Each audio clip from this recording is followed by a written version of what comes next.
Hey Drop, welcome to Horsehead Bookends for another Gaming Friday. Today we are going to be doing a quick playthrough and review of Massive Darkness 2 Hellscape by Guillotine Games and Cool Mini or Not. Massive Darkness 2 is a 1-to-6 player dice chucking dungeon crawl game where, based on your quest, you go through this dungeon. There are light parts and dark parts. In the dark parts you can get a shadow skill that might activate while you're killing monsters, getting loot, and performing tasks and completing your objectives. Now, this is a sequel to Massive Darkness that came out, I think, 2 years ago, I believe, which is sort of the same style of games. This supposedly has fixed all of the issues you had in the original Massive Darkness, but we are going to take a look right now. I have the game set up for the tutorial mode on the table, so we're going to play a few rounds and I will let you know what I think. So one good thing about Massive Darkness 2 is the instructions are very, very detailed, and I don't recall them being so good in the first one, but this one was terrific, especially for the different characters.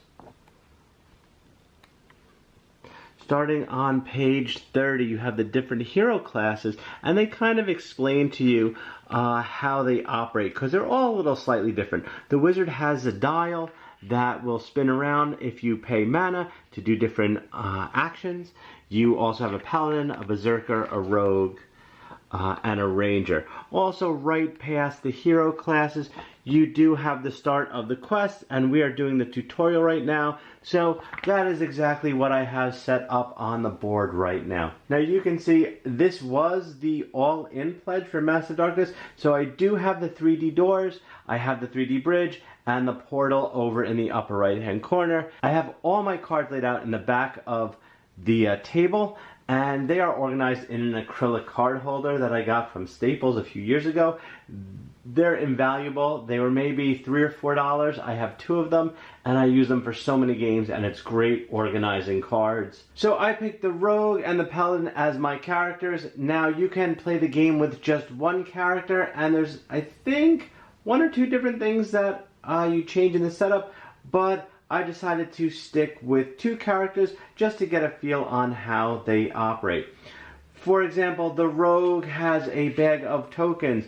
When you are in shadow and you roll the face on the shadow die, I get to draw one of these tokens and they will give me different abilities. It can cause poison, which I actually picked as one of my moves. So there's 2 poison tokens in there, so I can poison an enemy. I can get movement points. I might get an extra die roll, I believe, I'm not sure, and I can get some movement points. Now over here with the Paladin, what the Paladin does is at the start of a round, I can bless a skill, which would flip this over. And for 1 mana, I can consecrate an area that I'm in, and they will do different things. One will give me a combat reroll. One will give me some movement points if I start in that zone. And the other one will let me heal by 1. The way the game plays out, there are 4 rounds. You have the hero phase, where you can do 3 actions, which can be move, attack, trade, and equip, recover, or special action. There is the enemy phase, where mobs activate and roaming monsters activate. You have the level up phase, where you can spend your accumulated XP. And then there is the darkness phase. And this keeps repeating until the characters die or you complete the task. So right now on the board, you can see we have 2 tokens, 1 and 2. One you might not be able to see is colored, the other one is black and white. The color token is the objective we need to get to, and the black and white one is where we need to bring the objective. Also, the way it's laid out, you have an enemy spawn token right here, and you also have a treasure right there. That's a quick overview of the game. Let's play through a few rounds and see how it plays. The Rogue is going to start first, and I have 3 actions, so the first thing I'm going to do is move. So I think I am going to move 1, and I am going to open the door in the current zone. And now since I opened the door, certain things are going to happen. I need to draw a door card, and I also need to reveal the roaming monster. So let's do that right now. I'll take a draw card from here, and it basically tells you exactly what you need to do on it. Discard all monster tokens in this chamber without effect. Spawn a roaming monster in the furthest zone of this chamber. All zones in this chamber with a treasure token receive 1 additional treasure token. Alright, so that's kind of weird. Basically, what this is saying is that in this chamber, a chamber is a group of areas surrounded by walls. We have to discard all of the monster spawn tokens in this chamber without effect. Okay, so we'll discard this. And now we have to spawn a roaming monster in the furthest zone of this chamber, which I believe is over here, because this chamber you can see where the walls are. So we need to spawn a roaming monster over there, which the thing is, the roaming monsters I believe are a little more aggressive than the regular mobs. And then all zones in this chamber with 1 treasure get an additional treasure. So let's do this. That gets an additional treasure. And let's spawn this roaming monster. See, I didn't even take the roaming monster cards out. I totally forgot about that. Well, we'll put those right here. I gave them a shuffle. And the roaming monster we are be spawning is Lydian, the Incubus Lord. So he's pretty tough. And not super happy about that. So put him there, and let's get his mini out. And he's a pretty large guy. I might have completely messed up.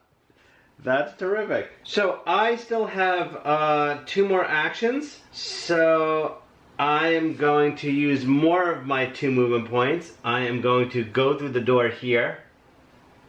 And I have 1 more. And what I'm going to do is take one of these treasures. I get to interact with both of them. So I'm going to take both of them. And then I get to draw 2 treasures from the treasure bag. And we got a rare. And we got a common. Alright, so I do have 1 more action left. And I'm going to interact with... I'm actually going to use my movement points to interact, then move. I'm going to interact, I'm going to take this rare treasure, and then I'm going to move 1 over here into the darkness, into the shadow zone. I get rid of that, and I get to pick a rare treasure. And I got the Gleaming Helm, light attack. For 2 mana after combat, heal equal to wounds dealt. That's not bad. I am going to equip that. So my turn is done. Now I am going to do the paladin. So I am going to move 1, 2 over here for my first action. I am going to do another move action, and I am going to take this and interact with that and get a common treasure. And I get a short sword, which is pretty good. Now I can equip that instead of... Now I can actually equip that since it's one-handed. I'm going to equip that in my other hand. So now I have a sword in each hand, which is really good. I get an extra defense. I get an extra attack die. And with my rusty sword, I actually can re-roll the attack die. So next, what I'm going to do for my last one, I'm going to use 1 movement point. I'm going to be here. For my final hero phase, I am going to... Well, one thing I didn't do in the beginning, at the start of the round, I can bless 1 skill. I'm gonna rewind a little. I'm gonna do a little bit of a cheat and bless this card because I do want to end up in shadow, which I didn't realize I wanted to do in the beginning. Wasn't planning, but I am going to bless that. And my last thing, I am going to consecrate this area right here. Rogue took his turn. Paladin took his turn. Hero phase is done. Now it's time for the enemy phase. Since we have no mobs on the board, there's no mob activation. But we do have a roaming monster. We follow the instructions on the cards, and we do what it says. Lydian, I'm not exactly sure how to pronounce his name, is in a light zone. They take 3 wounds and move to the closest shadow zone. So he is taking 3 wounds right off the bat. He has 7. Okay, so the first condition, it is met. We do the first effect and then we end the activation. He wasn't in a zone yet. That's what happened. He doesn't get to attack because it's only part of the second activation. He's not attacking, but it is the end of the roaming monster activation. Now we level up phase, nothing happens. And now the darkness phase. We move the darkness track up to number 2. No mobs. No spawning monsters. So nothing happens right now, so we are good. It is back to the hero phase. What we are going to do right now, we're gonna attack. I'm attacking with, I have three actions. I am now gonna attack with the rogue. First action. Alright, so he is attacking with 1 yellow die. The defender gets -1. So he gets a blue die to defend with and a black die. And we also get the shadow die. So that's what we're doing. So let's see what happens. We got 1 shield. We got nothing in here. We got some damage to me, and we got a mana. Alrighty. Alright, so the claw doesn't mean anything for damage. However, he does wound me 1. So I lose a heart, but I also gain a mana. And at the same time, during combat, I can reroll 1 die. So I think I am actually going to, but before I take this damage, I am actually going to reroll my attack. Pay the mana. And I hit him for 1, but he does have a defense. However, my dagger, defender -1, this doesn't count. So I do hit him for 1. Alright, not awful. But I still have 2 more actions. Let's try to hit him again.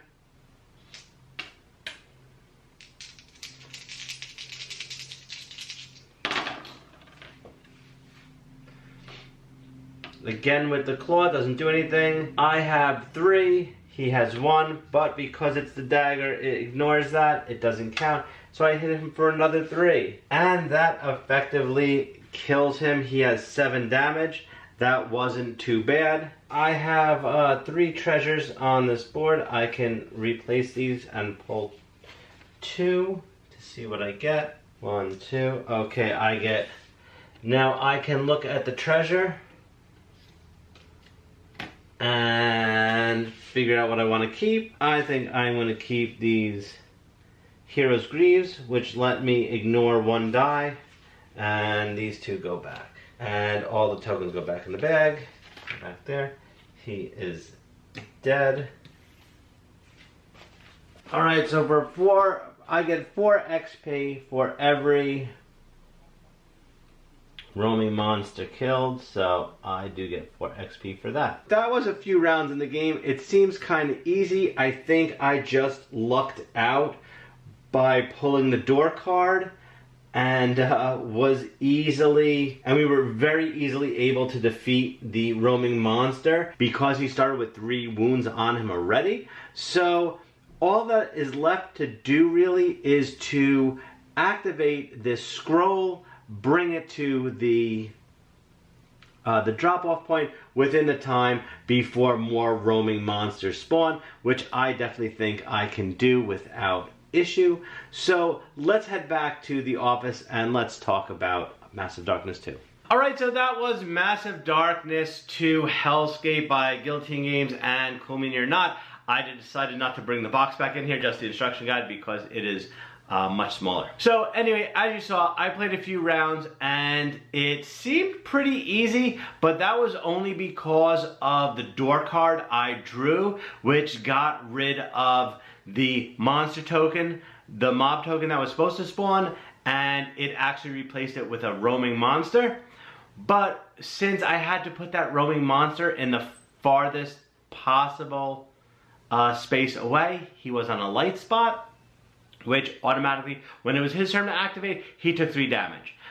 So he was down to only 5, and he was easily defeated by the rogue. That doesn't happen all the time, but one big complaint about Massive Darkness is that it is too easy sometimes. Me, personally, I am a huge dungeon crawl fan. I really enjoy the simplicity of Massive Darkness 1, and I really like the way Massive Darkness 2 plays. Yes, it's a dice chucker. Yes, it is super simple. It's almost like if Diablo was a board game, and Diablo is one of my all-time favorite PC games, so I really like the simplicity of setting up the dungeon, going through, fighting monsters, getting loot, and getting out. So that is one thing that is very positive for me. Is it for everyone? No, absolutely not. If you don't like silly, easy, simple dice chucking type games, you are absolutely going to hate Massive Darkness 2. I would suggest you look for something a little more crunchy along the lines of Chronicles of Drunagor, which I actually did do a playthrough and review of, and it is a great dungeon crawler, but it is sometimes just a little too much. Too much everything, too much management, too much story, but that's not a bad thing per se. If you're really looking for something super simple, super fun, I definitely recommend checking out Massive Darkness. First one or the second one, I haven't yet incorporated everything from Massive Darkness 1 into Massive Darkness 2, but I plan on doing it this weekend to see how it feels with the new updated rule set, because so far I think I got everything pretty much correct. There was a few things I had to look up, which took some time because not a lot is very much spelled out for you, and I wish they did something a little better on the back with symbols, but they do give you a quick game summary on the back, which I did reference quite a bit. So I am probably going to spend most of the summer playing a Massive Darkness 2, probably whenever I can. So if you liked the video, please give it a thumbs up. Also, please don't forget to click on subscribe, ring the notification bell. You will get notified anytime I upload a new video. Any questions or comments, feel free to post them below, and I will get back to you as soon as possible. Otherwise, talk to you later.